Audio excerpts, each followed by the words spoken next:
Michigan, 2008. A cold case finally solved. Natalie Anne Marquette, a 30-year-old bakery owner, was a beloved figure in her lakeside town. Known for her warm laugh and morning pastries, Natalie vanished one September evening without a trace. Her car was found abandoned on a quiet rural road, keys still in the ignition, a single trail of footprints leading into the woods.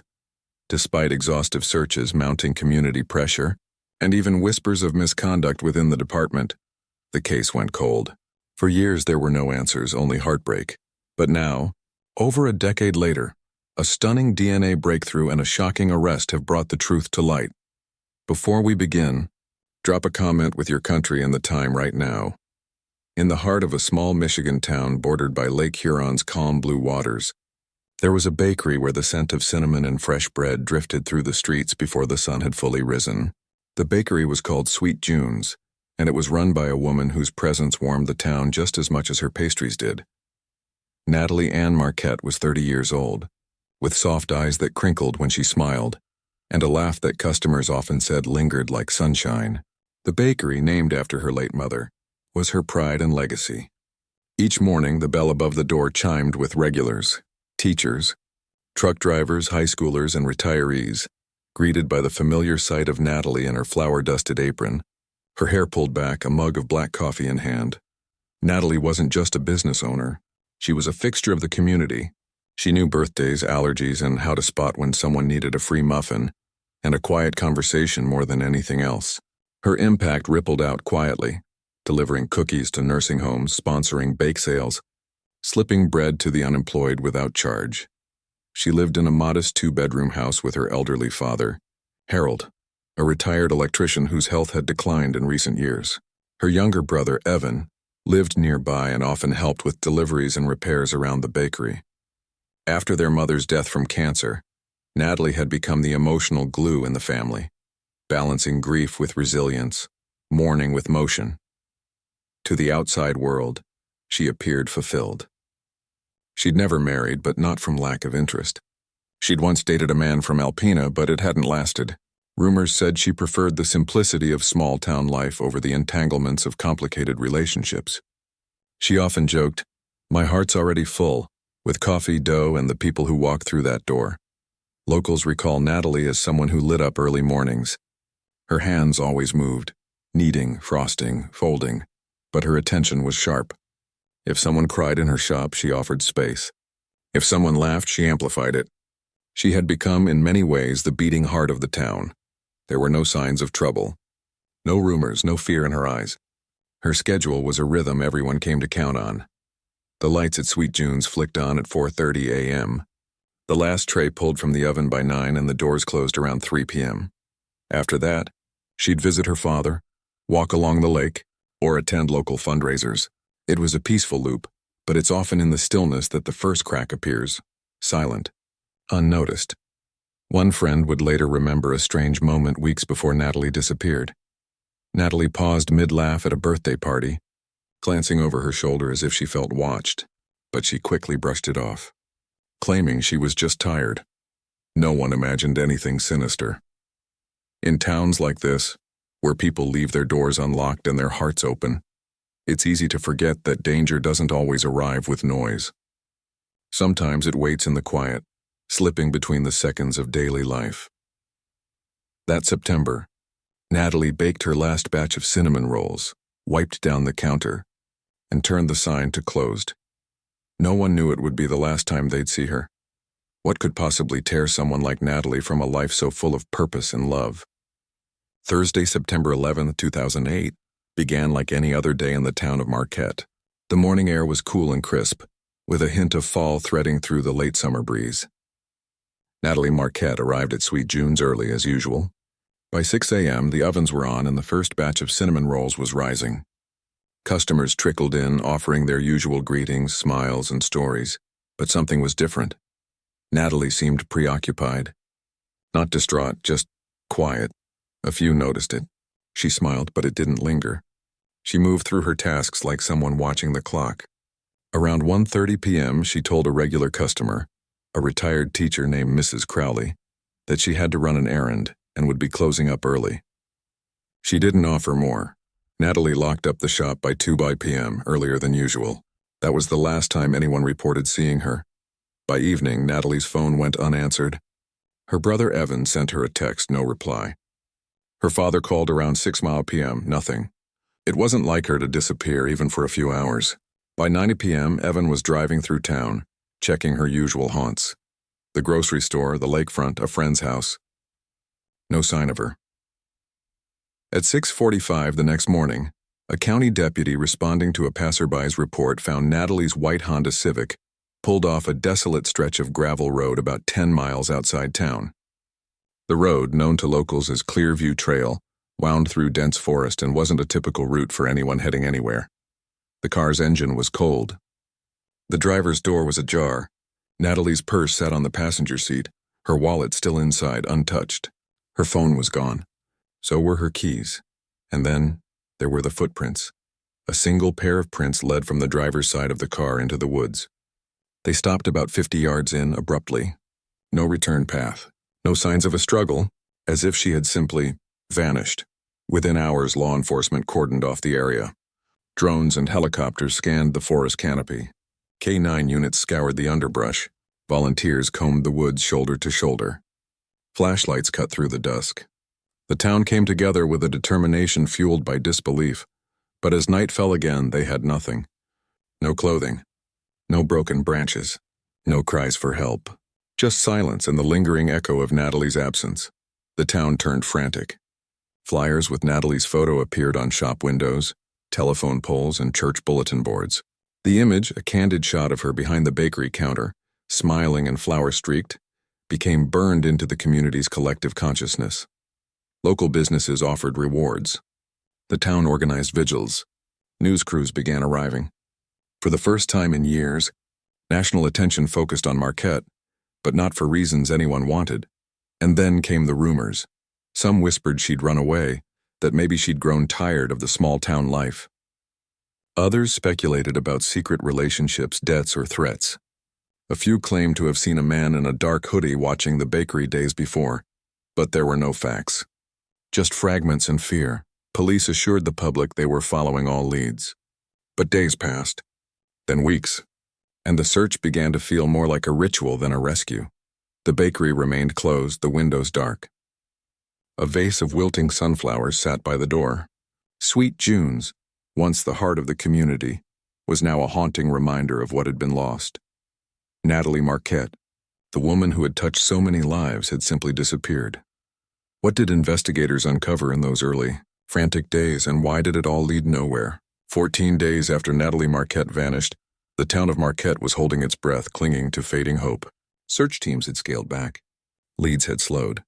And then, a grim breakthrough came from someone who wasn't even looking for her. On the morning of September 25th, a bow hunter trekking through a remote stretch of the Huron National Forest noticed an odd mound beneath a layer of dead leaves and moss. Curious, he stepped closer, nudging at it with his boot. What he uncovered would shatter the town. Beneath the shallow covering was a woman's body, bruised, bound, and lifeless. Authorities were called immediately. Within hours, a perimeter was established. Crime scene tape draped through the trees, and investigators swarmed the secluded area. The site was located over 30 miles from where Natalie's car had been discovered, deep enough into the woods to require off-road vehicles and GPS coordination to access.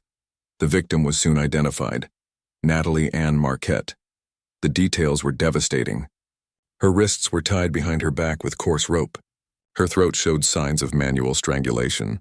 Her clothing was disheveled, though the coroner later stated there was no clear indication of sexual assault. The autopsy revealed defensive wounds on her arms and hands, bruises and lacerations suggesting she fought back. She had been dead for nearly the entire time she'd been missing. The community's anguish, which had hovered in the air for weeks, now cracked open. Candlelight vigils once filled with hope transformed into tear-streaked memorials. The bakery door, once propped open by a basket of fresh scones, remained shut, now covered in photos, flowers, and handwritten messages. Natalie's father collapsed upon hearing the news, overcome with grief and the cruel finality of it all. Her brother Evan retreated from public view entirely. Friends said he barely spoke for days. Despite the emotional devastation, The discovery ignited a new surge of investigative effort. Forensic teams spent days combing the burial site. Soil samples were taken. Fibers and hairs were collected. Trace evidence from the ropes was preserved. Swabs were taken from under Natalie's fingernails. If there had been a struggle, they hoped she might have left behind her attacker's DNA.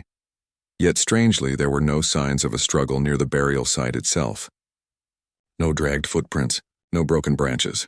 It was as if Natalie had been transported there after death and placed with care, not hastily dumped but arranged. A shallow grave hidden but not deeply concealed. This detail haunted the lead investigators. The calculated nature of it suggested premeditation, or at least experience. Whoever did this didn't panic. They took their time. Natalie's toxicology report came back clean. No alcohol. No sedatives. This wasn't a case of impaired judgment or an accidental encounter gone wrong. This was controlled, deliberate violence. The killer had the strength and the will to silence her, and the knowledge to leave behind almost nothing. But the police weren't empty-handed. They had physical evidence now. The rope, the soil, the fibers, the samples under her nails. They had a time of death. They had a body. The question was, would it be enough? In an age where DNA was solving decades-old cases across the country, Marquette's residents believed justice was within reach. But as days turned into weeks with no arrests, that hope began to dim again. Natalie's photo remained on bulletin boards and candlelit shrines. Her name was spoken in past tense. And for the first time, the town began to fear something worse than disappearance: impunity. The question shifted from where to who, and most haunting of all, why hadn't the killer been caught? With physical evidence in hand, why couldn't the police close in on a suspect? From the moment Natalie's body was recovered, detectives poured into the case with urgency. Local homicide units, aided by state investigators, set up a command post in a municipal building and began methodical interviews. They spoke to everyone close to Natalie: ex-boyfriends, friends, suppliers, employees, and the occasional stranger who remembered a face in the bakery. Dozens of interviews were conducted. Some individuals were asked to submit to polygraph exams. Warrants were sought and executed for residences, vehicles, and electronic records. Evidence logs grew long. Paperwork proliferated. The sense of momentum was real, but so were the obstacles. One early person of interest was a delivery driver who had been seen arguing with Natalie over a late shipment of baking supplies. He was detained for questioning, his statements scrutinized for inconsistency. When investigators verified timestamps, receipts, and multiple independent witnesses, his alibi held. Another lead emerged from a woman who claimed Natalie had been followed home by an unknown man and had confided in her about feeling uneasy. Investigators canvassed neighborhoods, searched surveillance footage, and re-interviewed friends. The sighting could not be substantiated. At the burial site, forensic teams documented a partial boot print impressed in soft soil near the shallow grave. Specialists photographed and cast the print, but the pattern was incomplete, worn by weather and time.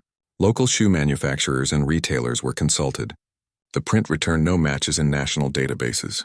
Aside from that, physical evidence remained frustratingly sparse: hair fibers, trace cloth fibers, and a few degraded cellular samples that initially resisted profiling.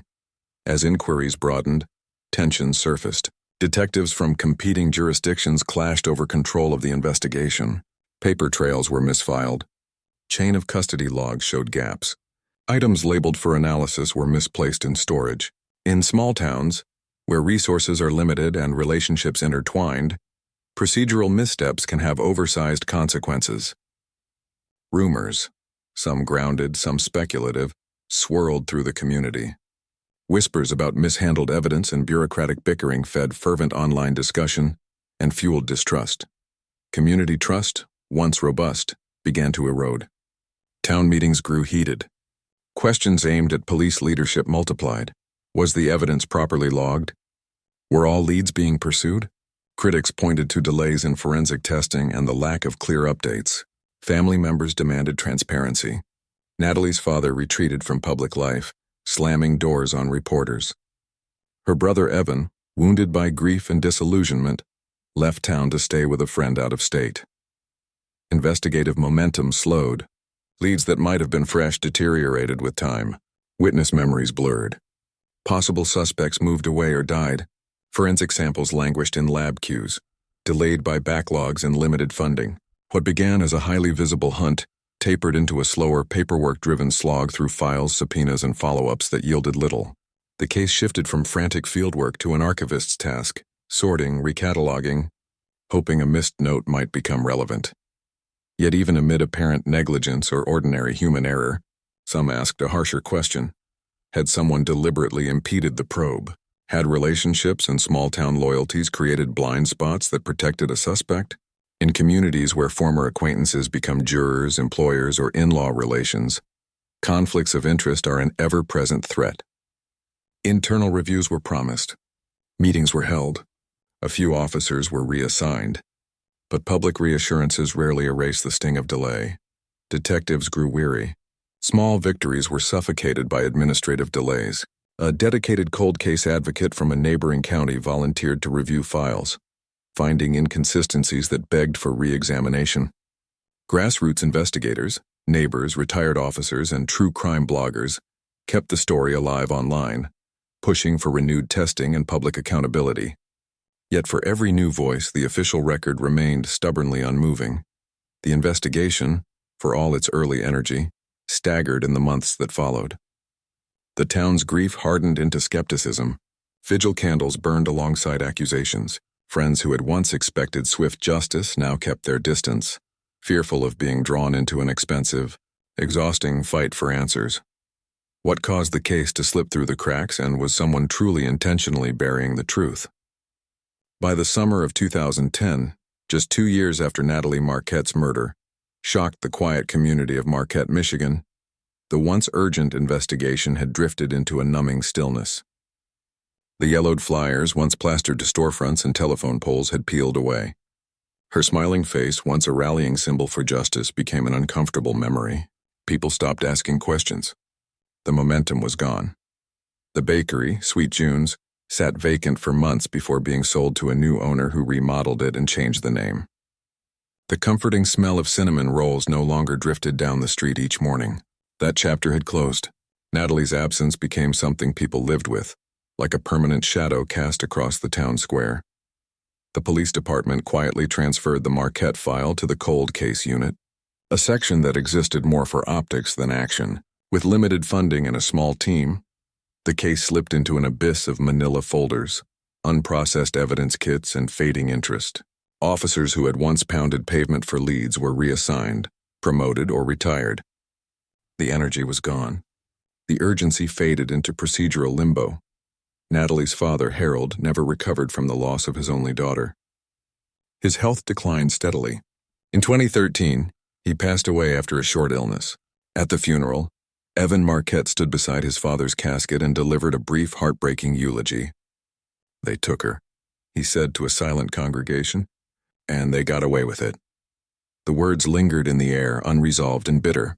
Afterward, Evan packed what remained of his family's life and left Marquette. Some said he moved out west. Others claimed he wanted to forget. But forgetting was never really an option, not when justice had never been served. Natalie's case became a ghost story of sorts. It lived on in Reddit threads, true crime podcasts, and midnight AM radio shows. Her story was passed from one curious listener to another, often bundled with conspiracy theories and amateur sleuth speculation. Yet in Marquette, people stopped speaking her name aloud, not out of disrespect but out of helplessness. It hurt too much to remember how much she'd meant, and how little had come from her loss. The burial site in Huron National Forest grew wild again. The forest, indifferent to human tragedy, reclaimed the soil where Natalie's body had been found. The path that had once been cordoned off by police tape was now overgrown, indistinguishable from the rest of the dense Michigan woods. For nearly a decade, the case gathered dust. The few lingering suspects identified in the early investigation had faded from attention. One had moved out of state. Another had passed away. Background checks were no longer run, tips no longer chased, evidence no longer reanalyzed. The boot print, the rope, the fingernail samples, they sat in storage untouched. And yet the truth has a strange persistence. Even in silence it waits. Evidence does not vanish simply because it's forgotten. It waits for science to catch up, for curiosity to return, for someone new to care. In 2018, the Michigan State Police applied for a federal grant to process cold case DNA evidence using updated forensic technology. Natalie's file was listed almost as an afterthought among dozens of others. A lab tech flagged it, but the process was slow. Bureaucracy moved at a crawl. Still, her name had surfaced again, not in headlines, but in lab logs. A sample taken from under Natalie's fingernails, once deemed too degraded to analyze, was now marked for re-examination. It sat in a small, labeled vial in a temperature-controlled lab, quietly waiting. What piece of evidence was quietly waiting to speak again years later? In early 2021, change arrived not through a detective's intuition or a tip phoned in from a concerned citizen, but through science. After years of stagnation, Michigan's Cold Case Task Force was granted a new lifeline. Federal funding specifically earmarked for reprocessing DNA in unsolved violent crimes. Among the boxes pulled from deep storage and handed over for review was one with a faded label, Marquette, Natalie A., 2008. Inside the evidence kit, a technician at a state crime lab found the degraded DNA swab once collected from beneath Natalie's fingernails. In 2008, the sample had been deemed too contaminated for analysis. Back then, the technology wasn't advanced enough to draw clear conclusions from such trace-damaged material. But 13 years later, everything had changed. Using advanced genomic reconstruction and whole genome sequencing, the technician managed to extract a partial DNA profile. It wasn't a full profile, not enough to search CODIS or match against known offenders, but it was enough for something else. Investigative genetic genealogy. That sample was submitted to a national database used to help identify familial connections, often accessed with consent through open-source platforms. It was a long shot, but within months the system returned a hit. A second cousin to a man living in northern Michigan, just 2 counties away from Marquette. This was no ordinary lead. Genealogists and investigators worked side by side, building out a sprawling family tree using public records, obituaries, census data, and online ancestry submissions. They traced the lineage backward and forward, filling in branches, cross-referencing names, examining age ranges, locations, and family ties. The process was painstaking and precise. Finally, one name emerged, standing at the end of a branch no one had ever looked at before. Stanley D. Pierce, a 52-year-old mechanic, lived in Alpena County. No criminal record. No prior connection to Natalie on file. No mention in the original investigation. No known motive. No interviews, nothing. But he was genetically linked. Detectives were stunned. After years of suspecting someone in Natalie's orbit, an ex, a friend, a disgruntled customer, here was a complete outsider. Someone who had seemingly moved through life unnoticed by the case, living less than 100 miles from where her body was found. Investigators launched a quiet background investigation into Pierce's life. They discovered he had been working in Marquette during the fall of 2008, doing contract vehicle repairs. His business had serviced a number of cars in the area, including Natalie's Honda Civic, according to a now obscure receipt from a local garage that had since changed owners. That single document connected them. More chilling details emerged. Pierce had been scheduled to perform brake work on Natalie's car just weeks before her disappearance. He had access to her vehicle, and potentially, her routine. But one piece was still missing: confirmation. Detectives began surveillance, gathering discarded items, coffee cups, napkins, cigarette butts for covert DNA comparison. Lab technicians cross-referenced the DNA from Natalie's fingernail swab against the sample from Pierce. The results came back. A conclusive match. The partial profile, once considered too degraded, now had a name: Stanley Pierce. But investigators remained cautious. They had the science, but could they prove means, motive, and opportunity? Would a jury believe that this man with no prior offenses had harbored a darkness hidden from the world? A knock on a door was coming, but they had to be sure. Would this DNA match finally lead them to the killer, or just another ghost in the system? It was just after sunrise on March 14, 2023, when unmarked vehicles pulled into a quiet residential cul-de-sac in Alpena County, Michigan. The neighborhood, still wrapped in morning stillness, didn't yet know that a moment of reckoning had arrived. At 6:42 a.m., Uniformed officers and detectives approached a modest ranch-style home with weathered siding and a worn Ford pickup in the driveway. Inside, 52-year-old Stanley D. Pierce stood at the kitchen counter, brewing coffee. He didn't run. He didn't protest. When officers entered the home with a warrant for his arrest, he simply looked up and said, "I figured this was coming." Pierce had no prior arrests, no domestic abuse complaints, no visible signs of a violent past. He ran a small but consistent auto repair business from a garage behind his home. To his neighbors, he was quiet, courteous, kept to himself. But beneath that surface lay secrets that had been buried for nearly 15 years. When investigators confronted him with the DNA evidence collected from under Natalie Marquette's fingernails and matched through forensic genealogy, Pierce didn't outright deny knowing her. In fact, he offered a version of events that was both strange and chilling. "We were friendly," he told detectives. "She'd come in for work on her car. Talked a lot. Kind of had a temper, if I'm being honest." But records told a different story. Text logs revealed no evidence of any ongoing communication between Pierce and Natalie. In fact, Pierce's number didn't appear in her phone at all. Surveillance footage from 2008 was no longer available, but paperwork from a now-defunct repair shop confirmed that Natalie's vehicle had been serviced by Pierce only once, just weeks before her disappearance. Inside Pierce's garage, a search turned up more disturbing clues. Hidden in a box beneath a rusted workbench, officers recovered a set of rope fragments and a stained pair of gloves. The fibers matched those used to bind Natalie's wrists. Soil samples taken from Pierce's tools matched mineral content from the remote burial site in the Huron National Forest. These weren't circumstantial coincidences. They were pieces of a long-buried truth finally snapping into place. The arrest sent a shockwave through Marquette. News spread quickly. Pierce wasn't a total stranger. His business had quietly served residents in and around the area for years. Some residents even recalled seeing his name on receipts for oil changes or brake repairs. He'd blended into the fabric of everyday life, a ghost hiding in plain sight. That made the betrayal all the more chilling. By noon, reporters had descended on both Alpena and Marquette. Headlines blared across regional networks. Arrest made in 2008 bakery owner murder. Photos of Natalie resurfaced, her apron, her smile, her shop.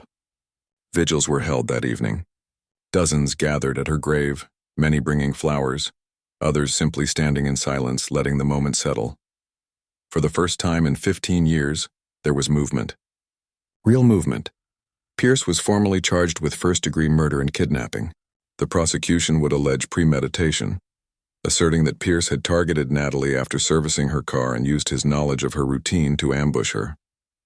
The charges came with no bail, and Pierce was transferred to the state correctional facility to await trial. But justice, as always, is never swift. Evan Marquette returned to town for the first time in nearly a decade. He stood at the edge of the courthouse steps looking out at the sea of reporters and said only 5 words. "We've waited long enough." The arrest gave the town a sense of release but also unearthed painful memories that had been locked away. The trial loomed. Witnesses would have to testify. Questions would be asked. Would the courtroom finally deliver what the family had been denied for 15 years? On November 4, 2024, nearly 16 years after the murder of Natalie Anne Marquette, the trial of Stanley D. Pierce began in the Marquette County Courthouse. The old brick building stood quiet that morning, but inside it was filled with generations of townspeople, many of whom hadn't spoken her name aloud in years. Reporters filled the front benches. A sketch artist flipped pages as lawyers reviewed thick binders of evidence. Evan Marquette sat in the front row, flanked by his wife and 2 close friends. He hadn't returned to this courtroom since his father's probate hearing in 2013. Now he was back to face the man who had stolen everything from his family. The prosecution opened with a blunt statement. "This is not a story about a missing person. This is the story of a woman who was hunted, taken, and silenced. But her voice through science has finally been heard." Their case was strong. Forensic experts took the stand, detailing the DNA recovered from under Natalie's fingernails and the genetic genealogy process that led to Pierce. Jurors were shown images of the rope used to bind her. The fibers matched to samples found in Pierce's garage, and mineral analysis linking tools in his possession to the soil where Natalie had been buried. But the defense fought back. Pierce's attorney argued that he and Natalie had a brief relationship and that any physical evidence could be explained by consensual contact. He claimed that Natalie had been under stress and may have been meeting someone else that night. But there were no records, no texts, no calls, no notes, linking her to anyone but Pierce.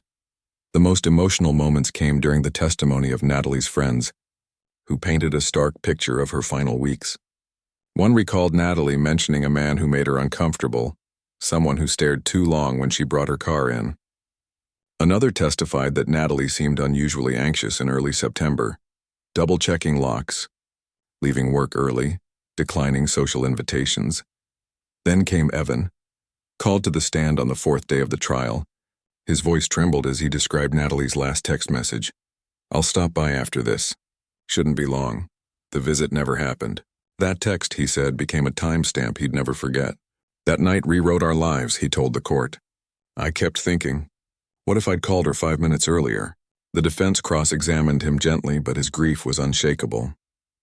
His pain filled the room. Some jurors wiped tears from their eyes. Closing arguments painted two opposing pictures. The defense presented Pierce as a misunderstood man wrongly accused, while the prosecution reminded jurors that Natalie couldn't tell her side, because Pierce had silenced her. The jury deliberated for 6 hours. On the afternoon of the 8th day, the verdict was read aloud, guilty on all counts. First-degree murder, kidnapping, evidence tampering. Pierce showed no visible reaction. He stood motionless, eyes fixed ahead, as the judge sentenced him to life in prison without the possibility of parole.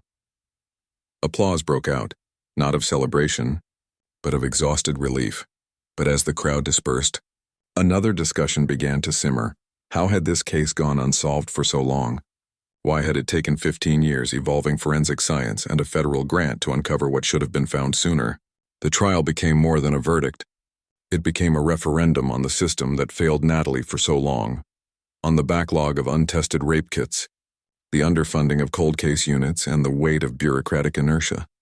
Natalie's family had found justice, but others still waited. Now that justice was served, what would Natalie's story change for others like her? Today, if you walk down Sycamore Street in Marquette, Michigan, you'll see something new and yet deeply familiar. On the brick wall that once framed the entrance to Sweet June's Bakery, a large mural stretches across the side of the building.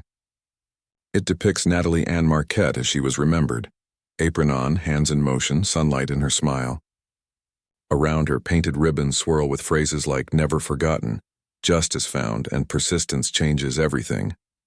The building is no longer a bakery. It's been reborn as Natalie's house, a cooperative cafe and resource center that provides support and transitional services to domestic violence survivors and women re-entering the workforce. Inside, the scent of coffee still lingers, but now it's accompanied by quiet conversations, counseling sessions, job coaching, and safety planning. Natalie's brother, Evan Marquette, helped bring this vision to life. After the trial ended and Pierce was sentenced, Evan poured his energy into creating something lasting, not only for his sister but for countless others still trapped in silence and fear. He co-founded the Marquette Foundation for Cold Case Justice, which provides grants to assist underfunded law enforcement agencies with DNA testing, genealogical research, and evidence preservation. The foundation also supports legislation for national cold case funding and transparency mandates. "I wanted to make sure no family has to wait 15 years for answers like we did," Evan told a reporter at the ribbon-cutting ceremony. Natalie was more than a headline. She was a daughter, a sister, a soul that changed people just by showing up. Now she's still showing up, just in a different way. Natalie's story has reached far beyond her small lakeside town. In criminal justice classrooms across Michigan, her case is now taught as part of a curriculum on cold case methodology, forensic genealogy, and systemic failures in early investigations. Students learn not just about evidence, but about empathy, the human cost of procedural delays, and the resilience of those who refuse to let a case go cold in their hearts. Professors invite Evan to speak at lectures and law enforcement panels. He brings Natalie's story to life not through spectacle, but through memory. He tells them about her laugh, her morning rituals, her cinnamon rolls. He tells them about the quiet courage she carried and the world that changed the day she didn't come home. For Marquette, the healing continues slowly. Natalie's mural has become a pilgrimage site. People leave flowers, handwritten notes, even framed photos of loved ones still missing. Survivors stop by to sit in the sunlight beneath her painted gaze, some staying for hours in silent reflection. Local artists host workshops there, and true crime podcasters sometimes record special episodes from the cafe, with proceeds going toward the foundation. Natalie's legacy has become more than memory. It's become movement. And yet, with each step forward, there's a whisper that lingers. How many Natalies are still waiting? How many stories are still buried in file cabinets and untested evidence kits? How many families ache with questions that science has not yet answered, and courts have yet to hear? Natalie's voice, once silenced, now echoes across communities.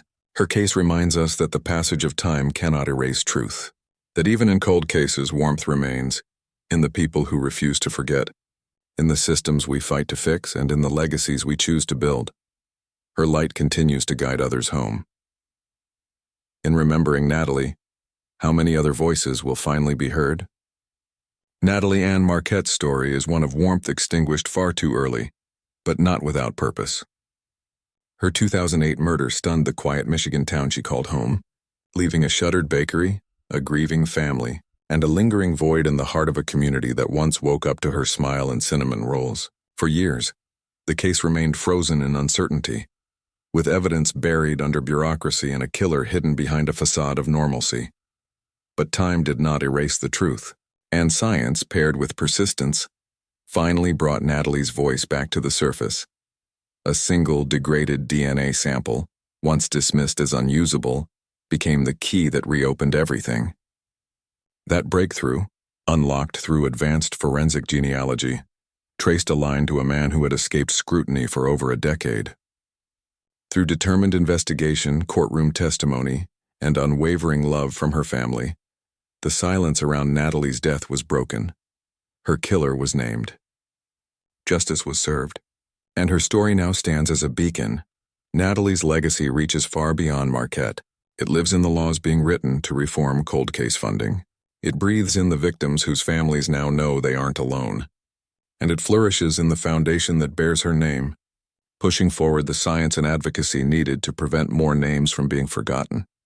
In remembering Natalie, we are reminded that justice doesn't expire. Her life, once reduced to evidence bags and headlines, has been restored through purpose. Her memory is no longer frozen in the moment of her death, but alive in every act of progress that follows. Let her story be the reason we keep asking questions, the reason we keep looking for the lost, the reason we refuse to let darkness win. If Natalie's story moved you, share this video. Let her legacy echo in every case still waiting to be solved.